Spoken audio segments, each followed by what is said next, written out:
قرآن کریم میں ہے کہ حضرت سلیمان ابن داؤد علی نبینا وعلیہ الصلوات والتسلیمات نے بھی حاضری لی ہے. وتفقد الطیر فقال ما لی لا اری الہدہد ام کان من الغائبین. حضرت سلیمان جب سفر فرماتے تھے تو وحشر لسلیمان جنودہ من الجن والانس والطیر فہم یوزعون. سارے لشکر تیار رہتے تھے. 3 قسم کا فورس ہوتا ہے: جنات، انسان اور پرندے. اور وہی 3 فورس اب بھی دنیا میں ہے، چوتھی قائم نہ ہو سکتی. آرمی والے ہیں، یہ کام انسان کرتے تھے، اگرچہ ان میں بڑی میں آ گئے. اور نیوی والے وَمِنَ الشَّيَاطِينِ مَن يَغُوصُونَ لَهُ وَيَعْمَلُونَ عَمَلًا دُونَ ذَلِكَ. سمندر میں غوطہ زنی کرنا. جا کے دیکھو کیماڑی میں نیوی والے غریب ٹھنڈے موسم میں بھی سمندر میں غوطے لگاتے ہیں اور ان کی مشق کرائی جاتی ہے. اور پرندے ایئر فورس والے. 3 فورس قرآن نے ذکر کیے کہ سلیمان کے تھے. اور جس دور میں ہم قرآن پڑھا رہا ہے اس وقت تک چوتھی فورس نہ آ سکے. 3 ہی ہے. یہ قرآن کا معجزہ ہے اور کمال نظم ہے. روح المانی میں ہے کہ حضرت سلیمان کے تخت پر 5 لاکھ کا عملہ ساتھ ہوتا تھا. 5 لاکھ کا عملہ دنیا کے بڑے سے بڑے ملک کا بھی اس دور میں بھی نہیں ہو سکتا. اور پوری دنیا میں ایسا کوئی ہوائی جہاز تو درکنار سمندری بحریہ بھی تیار نہیں ہے جس میں 5 لاکھ آدمی بیٹھ سکے. انبیاء کی ہر ادا اللہ تعالیٰ کی طرف سے معجزہ ہوتی. تو حضرت کو ایک موقع پر پانی کی ضرورت ہوئی، میٹھے اور شیرین پانی کی ضرورت پیش آئی سفر میں. یہ چھوٹا سا پرندہ ہے جس کے سر پر تاج ہوتا ہے. عربی میں اس کو ہدہد کہتے ہیں. اور ہمارے جہانگیرے کے علاوہ جہانگیرے میں اس کو گڈی چرگ کہتے ہیں. باقی اور پشتوں میں ہر جگہ بلا چرگک کہتے ہیں. ہماری پشت مستقل ہے اور وہ ایسا ہے جس طرح گھی کا مکڑ. اس جیسی روان دوام پشتو دنیا میں نہیں. صرف جہانگیری پختوں کے ہوتا گڈی چرگ ہوئی، نو ٹول خلق بلا چرگا ہوئی. اس کے بہت سارے فوائد حیات الحیوان میں دمیری نے لکھے. ایک کمال اللہ نے اس کو یہ دیا ہے کہ یہ جس جگہ زمین پہ کھیلتا رہتا ہے اس کے نیچے میٹھا پانی ہوتا ہے. تو حضرت سلیمان کو فوج نے کہا کہ حضرت یہاں رکنا پڑے گا اور پانی آس پاس نہیں ہے، آپ حکم دے دیں تو ہم زمین میں برما لگاتے ہیں. تو حضرت نے کہا کہ وہ دھوت کو لاؤ. جب حاضری لی گئی تو دھوت ہے ہی نہیں. حضرت نے پہلے تو پوچھا ما لی لا اری الہدہد، میں دیکھ نہیں رہا ہوں کان من الغائبین، یا واقعی وہ ہے ہی نہیں. لَأُعَذِّبَنَّهُ عَذَابًا شَدِيدًا أَوْ لَأَذْبَحَنَّهُ أَوْ لَيَأْتِيَنِّي بِسُلْطَانٍ مُبِينٍ. غیر حاضروں کو سزا بھی نص قطعی سے ثابت. لَأُعَذِّبَنَّهُ عَذَابًا شَدِيدًا، سخت سزا دے دوں، أَوْ لَأَذْبَحَنَّهُ، یا اسے قتل ہی کر دوں. غیرتی طالب کا اخراج قتل سے زیادہ خطرناک ہے، کیونکہ وہ سبق کے لیے آئے ہیں. جب اس کو کہا جائے کہ یہاں سے چلے جاؤ بڑی تکلیف ہوتی ہے. اللہ. اسی طرح جناب رسول اللہ صلی اللہ علیہ وسلم مختلف مواقع میں حضرات صحابہ کی حاضری کا خیال رکھتے تھے.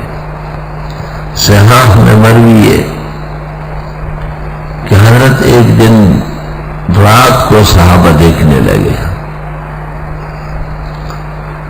لوگ رات کے شعور میں کیا اعمال انجام دیتے ہیں۔ ابوبکر صدیق کو دیکھا کہ وہ بالکل خاموش جیسے جسم سے جان نکلی ہو، اللہ کے حضور کھڑے ہیں اور قیام اللیل یا تہجد میں مشغول ہے۔ آگے حضرت عمر کے پاس سے گزرے تو حضرت عمر رضی اللہ عنہ اونچی آواز سے پڑھ رہے تھے۔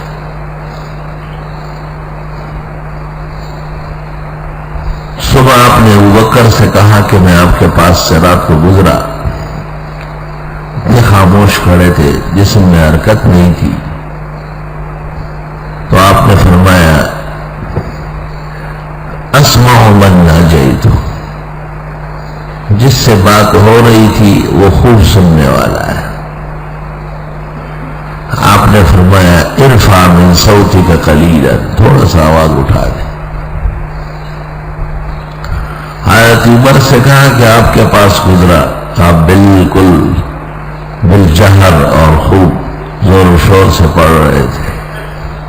اس نے کہا اطرد الشیطان وأوقظ الاسنان، شیطانوں کو بھگانے کے لیے اور جو نائمین تھے ان کو جگانے کے لیے۔ ظاہر ہے کہ آدمی کو چیخے اٹھو اٹھو اٹھو، اس سے بہتر یہ بھی ایک طریقہ ہے کہ قریب میں آپ تلاوت کریں، وہ اٹھ جاتا ہے۔ اس سے پتہ چلتا ہے کہ سحری کے وقت رمضان شریف میں اہل محلہ کو جگانے کے لیے لاؤڈ سپیکر سے مناسب آواز میں تلاوت عین سنت کے مطابق، اور اس پر گرفت کمکل اور ناواقف لوگوں کا کام ہے۔ پھر جس طرح آہستہ پڑھنے میں خاطر دل جمی ہے، تسکین خاطر ہے، اس طرح اونچی آواز سے پڑھنے میں پہلا فائدہ یہ ہے کہ شیطانوں کو بڑا صدمہ ہوتا ہے، بہت تکلیف ہوتی ہے ان کو، اور وہ طرح طرح سے کوشش کر کے آوازوں پر پابندیاں لگواتے ہیں۔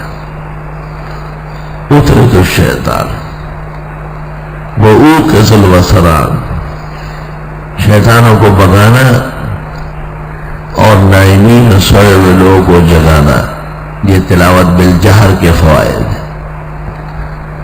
اور حضرت صلی اللہ علیہ وسلم نے عمر کا یہ سن کر فرمایا احفظ من صوتک قلیل، آواز تھوڑا سا کم کر لیں۔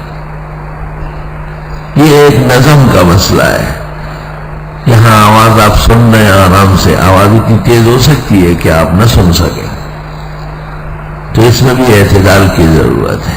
جہر میں بھی فرق ہے، جہر مسکن بھی ہے اور جہر مفرط بھی ہے۔ اہل حق توحید و سنت کے علماء جہاں کئی تقریر، درس، بیان، تلاوت لاؤڈ سپیکر سے کرتے ہیں، ان کے جہر میں اس بات کا لحاظ ہوتا ہے کہ لوگوں کو فائدہ پہنچے، نقصان نہ پہنچے، بخلاف مبتدئین اور اہل باطل کے کہ ان کے جہر سے پورا محلہ جیرن ہو جاتا ہے، کیونکہ ان کا بنائے مذہب زر پر ہے، تکلیف پر ہے، اصرار پر ہے، ایذا پر ہے، اور اہل حق کے بنائے مسائل تسکین پر ہے، تطیب پر ہے، دوسروں کے فائدہ رسانی پر ہے، اور یہ فرق بالکل واضح ہے۔ پیغام مسرت میں نے اس پر مفصل لکھا ہے۔ اس سے پتہ چلا کہ رات کے اندھیرے میں اور آرام کی گھڑیوں میں بھی نظم و نسق کے اہلیان حاضری لے سکتے ہیں۔